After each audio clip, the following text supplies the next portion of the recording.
안녕하세요, 김규대입니다. 저희들 폴리 경찰학 이제 46회 되겠습니다. 이제 우리 뉴 시즌 1도 이제 얼마 남지 않았습니다. 시즌 1 다음에 이제 또 시즌 2 가야 되는데 일단은 마무리 잘 하시고요. 가도록 하겠습니다. 자, 이제 수사 실행의 5대 원칙 중에 검증적 수사입니다. 검검이라고 하죠. 검증적 수사의 원칙에 대한 설명으로 가장 옳은 것은요. 여러분, 검검 이렇게 생각하시면 돼요. 여러분, 수사 기본 방법 중에 제1의 요건, 제1의 원칙, 완전 수집의 원칙입니다. 모든 걸 다 수집해야 돼요. 수사하려면. 완전 수집의 원칙이다라고 하셔야 됩니다. 완전 수집. 제1의 조건, 제1의 법칙은 완전 수집이고요. 여러 가지 추측 중에서 과연 어떤 추측이 정당한 것을 가리기 위해 모든 추측 하나하나를 모두 각도에서 검토한다. 검토해야 된다. 검검이라고 보시면 돼요. 그래서 정답 2번입니다. 여러 가지 추측에서 과연 어떤 추측이 정당한 것인가를 가리기 위해서 모든 각도에서 검토하자. 그게 검증하자, 검토하자. 이렇게 보시면 돼요. 자, 수사관의 판단이 진실한 이유 또는 객관적 증거를 제시한다. 증증. 그래서 이건 증명의 원칙입니다. 증증. 이렇게 머릿속에 넣어두시면 돼요. 증증.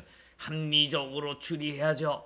수입된 자료를 기초로 합리적인 판단을 된다. 이건 추리의 원칙이에요. 그리고 합리적으로 추리하자. 추리의 원칙이다라고 보시면 되겠습니다. 정답은 몇 번? 2번이 되겠습니다. 어려움 따위는 있다? 없다? 없다. 갑니다. 자, 2번 되겠습니다. 여러분, 특정 중대범죄 피의자 등 신상정보 공개에 관한 법률상 특정 강력범죄 사건의 피의자 신상에 관한 정보 공개 요건으로 가장 적절하지 않는 것은요. 여러분, 그래서 옛날 뭐 성청성공 이렇게 했는데, 자, 한번 볼게요. 이제는 당연히 미성년자면 안 되죠? 미성년자면 안 됩니다. 그 다음에 국민의 알 권리, 피의자의 재범 방지 및 범죄 방지 오로지 공공의 이익을 위해서 필요할 것입니다. 맞습니다. 그 다음에 우리 범행 수단이 잔인하고 중대한 피해가 발생한 특정 강력범죄 사건이에요. 아시겠습니까? 여러분, 그래서 이렇게 해야 돼요. 그래서 오케이. 그 다음에 피의자가 그 죄를 범했다고 믿을 만한 충분한 의심이 있어야 되는 게 아니라 의심이 있었는데 왜 얼굴을 까버리는 거잖아요. 의심이 아니라 충분한 증거가 있어야 됩니다. 충분한 증거가 있을 것. 의심만 있으면 안 되죠. 왜? 얼굴을 까버리는 거니까. 그래서 우리 미성년자에 해당하지 않을 걸. 그 다음에 오케이. 우리 공공의 이익을 위할 걸. 그 다음에 특정 강력범죄 사건일 걸. 충분한 증거가 있을 것이라고 해야 돼요. 아시겠습니까? 그래서 우리 정답 몇 번? 4번이 되겠습니다. 오케이. 자, 3번 되겠습니다. 피의자 유치 및 호송 유치. 여러분, 포송줄 끌려서 막 잡혀간다고 한번 생각해 보실래요? 적절하지 않는 것은 슬프다. 자, 외표검사는 타닥탁탁탁 치는 거예요. 외표검사는 죄질이 경미하고 동작과 언행에 특이사항이 없으며 위험물 등을 은닉하고 있지 않다고 판단되는 유치인에 대하여는 신체 등의 외부를 눈으로 확인하고 손으로 가볍게 탁탁탁 만져본다라고 보시면 되겠습니다. 맞는 말 되겠습니다.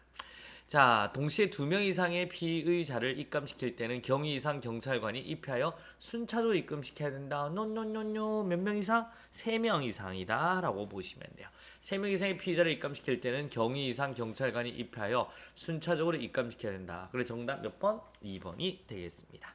또 한번 가볼게요. 신체 등의 검사는 동성애 유치인 보호관이 실시해야 된다. 다만 여성 유치인 보호관이 없을 경우는 미리 지정하여 신체 등의 검사 방법을 교양받은 여성 경찰관으로 하여금 대신하겠습니다. 그렇죠, 여러분. 우리 여성분이 이제 우리 피의자가 들어가는데 막 외표 검사를 막 남자가 할 수는 없잖아요. 그래서 정답은 2번인 거고 틀린 거고 맞는 거고. 호송 원칙은 일주일 정도는 일모 후에는 할 수 없다. 그러니까 밝을 때 해야 되는 거예요. 예외적으로 우리 항공기를 이용한다든가 배를 이용한다. 그럴 때는 예외가 있을 수 있는데 원칙적으로 화날 때 해야 된다라고 보시면 돼요. 정답은 몇 번? 2번이 되겠습니다. 갑니다. 피의자 유치 및 호송 규칙에 대한 설명으로 가장 적절하지 않는 것은요. 한번 또 가볼게요. 자, 호송관은 반드시 호송 주무관의 지휘에 따라 포박하기 전에 피호송자에 대해서 안전호송에 필요한 신체 검사를 실시해야 된다. 맞습니다. 포박하기 전에 해야 돼요. 포박하기 전에. 그래서 우리 영화 같은 거 보면 탁 했다가 막 이제 촥 놀고 막 도망가잖아요. 그렇기 때문에 포박하기 전에 깨끗하게 없는 거를 검사한다라고 보셔야 돼요. 포박한 후에 아닙니다. 포박하기 전에.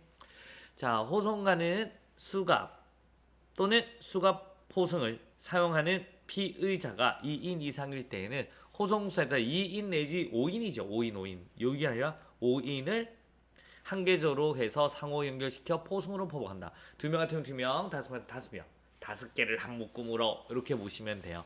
정답 2번 되겠습니다. 호송수단은 경찰, 호송차, 기타 경찰이 보여 있는 차량의 의함을 원칙으로 한다. 맞는 말 되겠습니다. 여자인 피호송자의 신체 검색은 여자 경찰을 행하거나 성년의 자를 참여시켜야 한다. 맞는 말 되겠습니다. 정답 몇 번? 2번이 되겠습니다. 갑니다. 5번 시체 현상입니다. 시체 현상에 대한 설명으로 가장 적절한 것은요.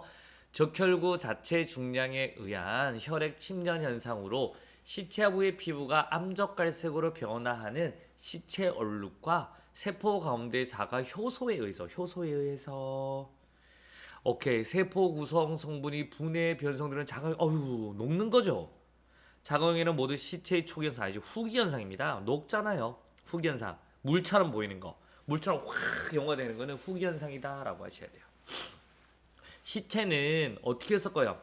턱, 어깨, 팔다리, 발가락, 손가락 요 순으로 굳는다. 그래서 반대가 된 거죠. X 되겠습니다. 그래서 턱, 어깨, 팔다리, 손가락 뻗어덕 이렇게 되는 거예요. 자, 공기 유통이 좋고 온도는 20-30도 사이에서 습도는 60에서 66%일 때 활발히 진행되는 부패. 맞습니다. 부패. 피부에 대한 수분 보충이 정지되어 몸의 표면이 스면서 일고 건조해지는 밀랍파 아니죠. 여러분, 밀랍파는 지중해에서 수분이 많을 때 지중해에서 나타나는 거고요. 이건 미라가 되죠. 미라가 되는 거고 이 시체 밀랍파는 지중해에서 습윤할 때 되는 거예요. 지중해. 오케이? 머리 앞대만 안 보이네요. 이거는 지중해에서 보인다라고 보시면 돼. 이거는 지중해. 습윤할 때 지중해에서 보인다라고 보시면 돼요. 자, 총기에 의해 사망한 시체의 경우 총알입구, 사출구, 사창관이 모두 있는 관통 촌탕이 대부분이나 발사각도 등에 따라 회선 총창, 반도 총창이 있을 수 있다. 맞습니다. 정답 몇 번? 4번이 되겠습니다. 여러분 이거는 그냥 이 정도 한번 읽어보시면 돼요. 여러분이 뭐 관통은 탁 뚫려나가는 거고 그 다음에 회선 막 돌아가는 거 있죠. 이런 거라든가 반도 총상 이런 게 있다라고 보시면 되겠습니다. 그래서 1번, 2번, 3번 요거 잘 보시면 돼요. 정답은 몇 번? 4번이다 라고 보시면 되겠습니다. 자, 이제 여러분 강론도 하나하나 너무 어렵게 생각하지 마시고요. 편안하게 이런 내용이 있다라고 생각해서 공부하시면요. 시험 문제도 별로 어렵게 안 나오거든요. 근데 받느냐 안 받느냐가 굉장히 중요합니다. 자, 여러분 고생하셨고요. 우리 내일 또 만나 뵙도록 하겠습니다. 수고하셨습니다.